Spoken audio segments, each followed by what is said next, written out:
we have been responding to policy, positive and negative, rates, positive and negative, an economic environment that has been all over the place. All over the place. And we have survived.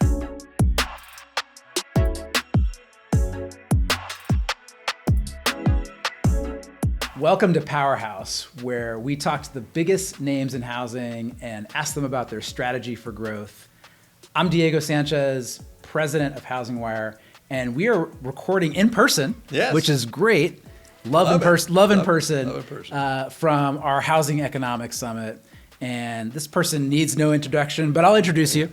This is Dave Lykken, 50-plus year veteran in the mortgage industry. You've bought and sold several companies. You advise some of the biggest leaders, biggest names in the mortgage industry. I'm really honored to have you on the show today. Diego, it's good to be here. And I love this event that we're here around. This economic summit that you guys are putting on here is so rich in content and the context of where we're living in right now, the times that we're in. Yeah. This is just outstanding. Yeah. So what are your takeaways so far today? What are you thinking? Well, I think the stress on data, it's so important that we get focused and everyone focus in on data. We get opinions. We hear a lot of things on podcasts. I do a podcast. We all and you can get caught up in rumors, which you think you've done your fact checking on, and then you find out when you come to an event like this, maybe not so much. Right. I mean, I'm going to be doubling down a lot more on the fact checking that I do, that I put on my podcast, because it's really coming down to data, and there's some data that came out of here that is encouraging for housing. I think for mortgage lenders and the housing market generally, we've got the potential for some good days ahead. Yeah, it was interesting. The 6% sort of magic mortgage rate that Logan was talking about, that Mike Simonson was talking about. And Mike actually put up a pretty interesing chart about why 6% is maybe a magic rate. That really caught my attention and gave me a little bit of optimism as well, because I think we could head there. We could head in that direction. Yeah, I think it's very possible. And then the question that was poised, I think Brian did it. Brian Hale said, "Are you ready? Are you ready?" Yeah. And what does that mean? Because we are an industry that has been caught in boom-bust cycles. And the boom kills us because we're too slow on the cutting back, and we're not fast enough on the gearing up when the boom happens. So when the bust happens, we need to cut, and we don't cut fast enough. The boom happens, we're on our heels trying to respond. Yeah. Wouldn't it be great, though, if we could be less of an accordion? Yeah. Well, it'd be nice. I mean, in a perfect world, but it is what it is. But I think some of the things that are going on right now, whether you agree with this administration or not, is setting the stage for, I think, what could play out to be less of the accordion effect. And I think that's important, that we realize if we could just even out some of those things. I look at the Fed policies and that I haven't always agreed with. And I like, for right now, holding rates as high as they are. I mean, like to stimulate the economy, still stimulate housing a bit more. I know they have their reasons for that. So a lot more is going to be played out, Diego, in that. But how nice would it be to have that? But I'm not holding my breath. I've been in it for 51 years. I don't know. I think we've been dealing with accordion effect for a long, long time. Not anticipating that changing. That's fair. So you are a very prolific content creator. You've got a podcast. You do a lot of television. Why? Why do you love it, and how does it impact your business? If you would have told me in high school that I would be doing this, I'd have said there is no way. I had a phobia of speaking in front of people. And there was a particular event that happened where I got asked to speak at an event, and they didn't tell me in advance. So you're sitting in an audience at a conference with 500 people there, and they start introducing me, but they didn't start with my name. They said, there's a guy here, and they described me and kind of gave a bio. And then they said, I'm going, I can't wait to hear the speaker. It sounds a lot like me. I wanted to hear what this guy had to say. And they said, Dave Lykken, would you come up? So you got put on the spot. I got put on the spot. Yeah. And when you're around 500 people, you being a compliant person, I went up there and did my best. And then I stepped over a fear, because I'd had some events happen, and I think this is something I do a lot of coaching on, executive coaching. How many people are being held back from their destiny because of an event that happened earlier in their life that causes them pain and recoiling from doing something that I'm now getting more and more suspect when I work with people, Diego, that I ask them, what is it that's your greatest fear? And what was the event that brought that about? Yep. And in that can oftentimes be the thing that's keeping them from their destiny. Yep. So I like talking about destiny. I like talking about work, especially as a coach, executive coach, which I do consulting and executive coaching. It's that. So for me, it was being able to now communicate stories. Data is so good, but it's when you package the data in a meaningful story and can relate it well to people, you find out how it can move people to take action, the right action. Right. So it's really, it's taking data and then putting it in a context of a story, because people will not remember data as well unless it is connected to a really meaningful story. Within the context of the story. That makes a lot of sense. You mentioned coaching. Yeah. You coach, some pretty prominent people in the mortgage industry. And it has not been the easiest time. No, it hasn't. For a couple of years now. Yeah. How are you helping them stay on top of their game, stay motivated? Great question. And stay like motivating their own team, because they've got to be motivating for their team even when times are tough. How are you doing that? Well, first of all, I get people back to their passion. One of my favorite stories is an executive I was coaching, and he called me one day. He says, "Man, this is really getting hard. Yeah. I'm done. Yeah. I am just getting out of this industry." And I said, "What is the reason you got into this in the first place?" And I think I can use his name. He's authorized me to do it. It's Michael Powell. He's now at Bank of OZK. Okay. Yep. And Michael's, and this is back when he was at a previous institution. He said, "I'm getting out of it because it's difficult. It's no more fun." I said, "Why did you get into it?" And he says, "That's a great story." And he told me the story.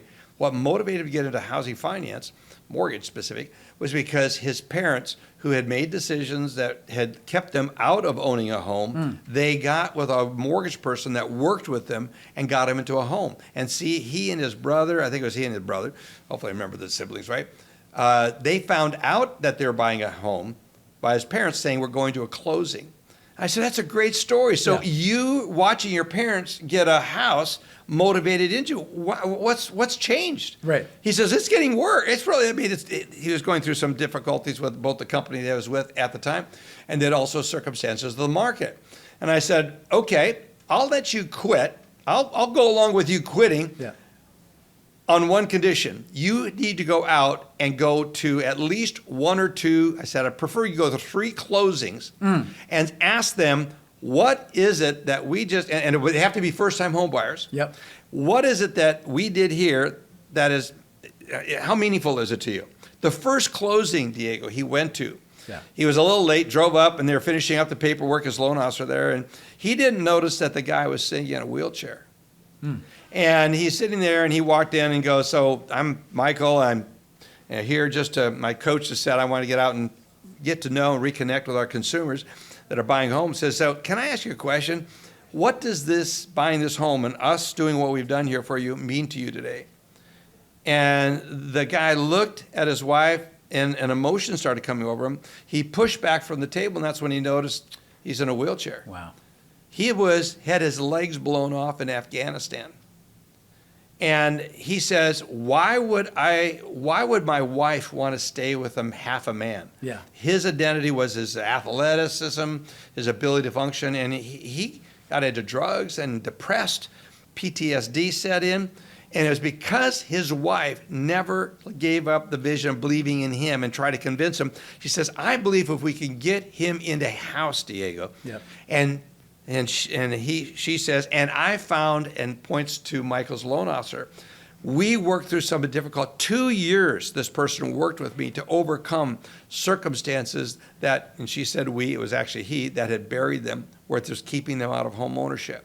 And now he's getting emotional. He says, by me buying this home, I feel like I have become a man again. Wow. I can re-enter society." And the emotion that was in that moment, Michael started crying, the loan officer, and everyone there. Because when we connect with what we are doing in the mortgage industry. The mission. Yeah. Helping people get into homes. Yeah. It is so transformative of what it can do, Diego. What great advice to just go and see people get into their house. Yeah. Yeah. I think, one thing I love, I saw Southwest Airlines, love that story, Herb Keller, he used to go work the counter. Yep. He goes to work and schluck luggage in the belly of the airplane. Yep. I think executives today need to get out and connect with the consumer, Yep. the people they're doing business with, and their employees at every level in an organization. And you see how dedicated they are. You see why they're doing it, which comes to the why. I mean, our purpose. Why are we doing what we're doing? And you will get a new motivation in these difficult times. I love that. I love that a lot. So, again, we're here at the Housing Economics Summit, and I think we're both feeling a little bit of optimism after this morning. What do you see as some of the biggest obstacles and challenges to 2025 being a growth year for mortgage origination? Well, I think there's an overall fear or anxiety or concern about what's going on in D.C. Mm-hmm. Love them or hate them, this administration is shaking things up. Yep. You look at DOGE and you look at how many people are being laid off and what does this mean to the services that we've become accustomed to. You look at what Scott Turner is going to be doing at HUD as the director of HUD. Secretary of HUD, excuse me, he is going to be, talking about cutting jobs. Mm-hmm. What does that mean for our housing finance? So there's optimism in that we have reason to believe that interest rates could actually come back down and we cross over that threshold where people are going to want to start buying. Yep. But what are we doing to the stability of our housing finance system? And that's an angst that's there. Yep. I have a confidence that no matter where we're at, that we are resourceful as an industry. You look at what mortgage industry has gone through. Yeah, I started the industry in 1973. I had rates, my first bunch of years in the industry, we went to 18, 19, 20%. I remember doing a loan at 20%.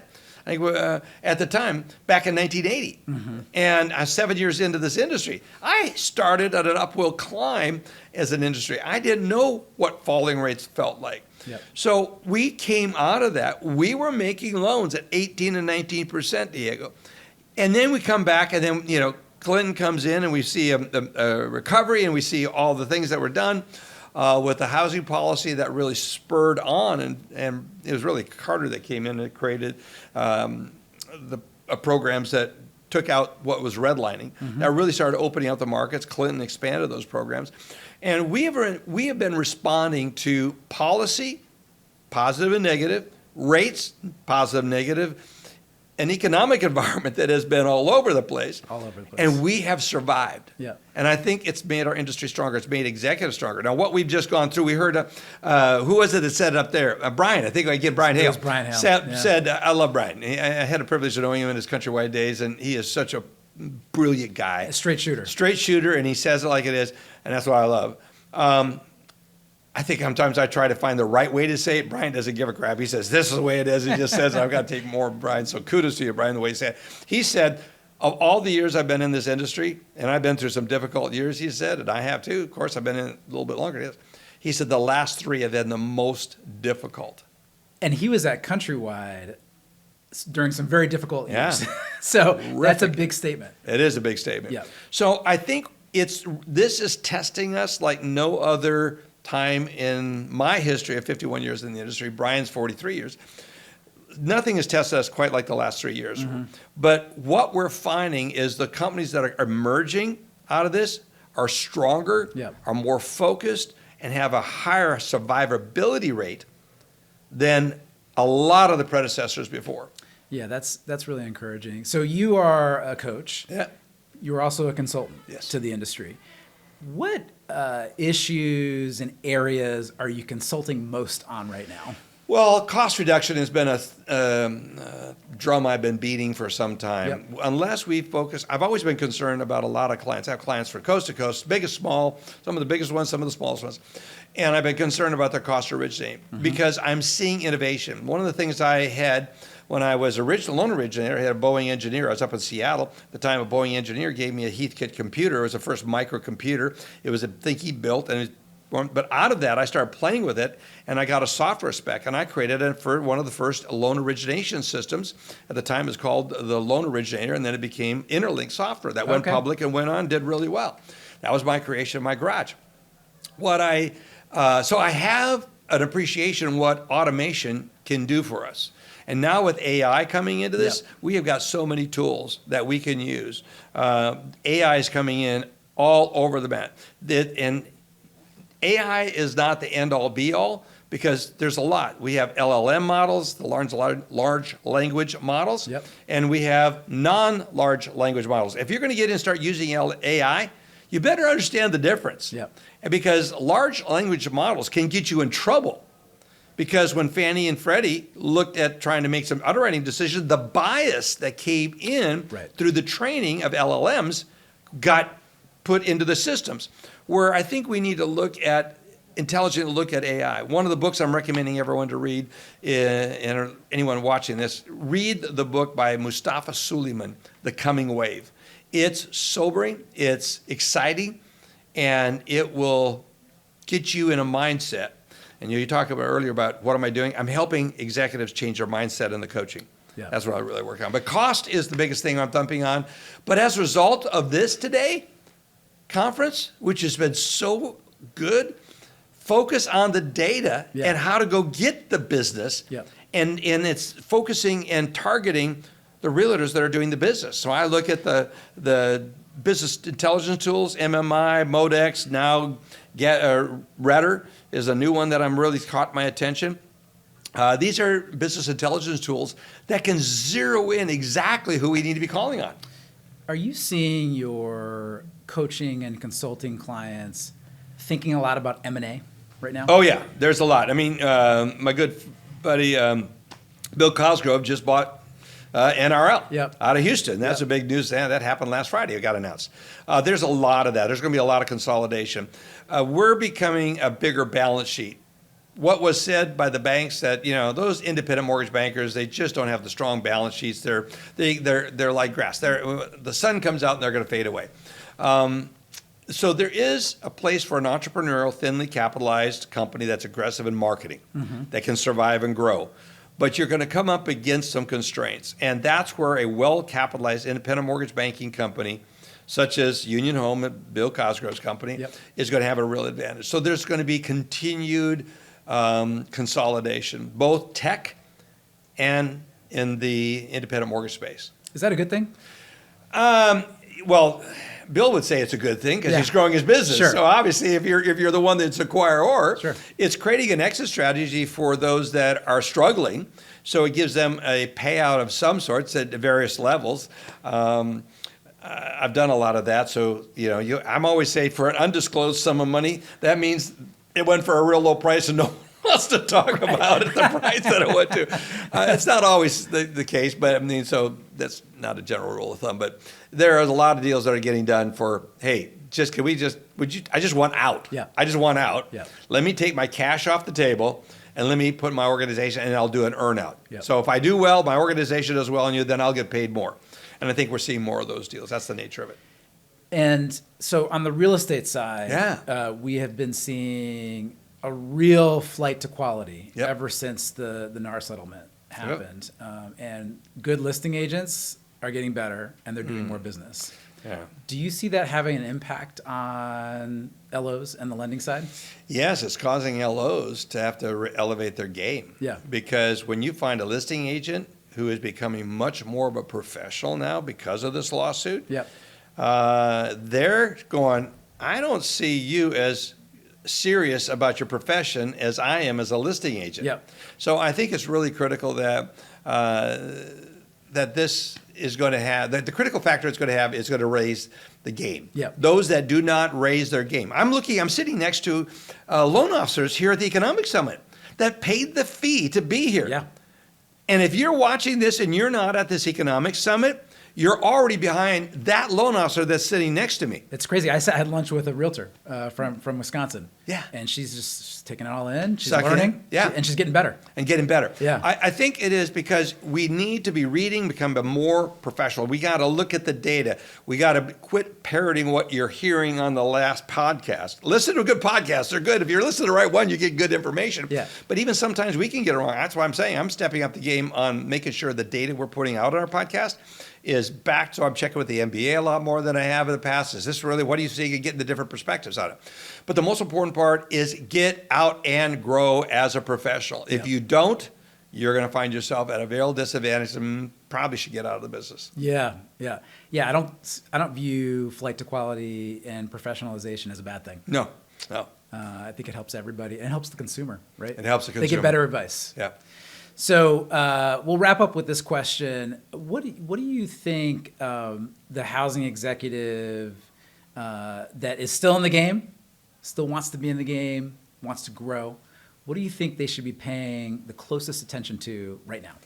Well, as I said earlier, cost. If you're not getting your cost down, I'll give you a dollar amount of someone that I mentioned to you last night, is Pavan at Angel AI. Yep. Has got his cost to originate a funded closed loan on a wholesale basis down to $150. Wow. Yeah. Think about that. That's serious. That is serious. And Yeah. he's been doing it. I met him when he was 11 years old. I used to sell loans to his dad. Yep.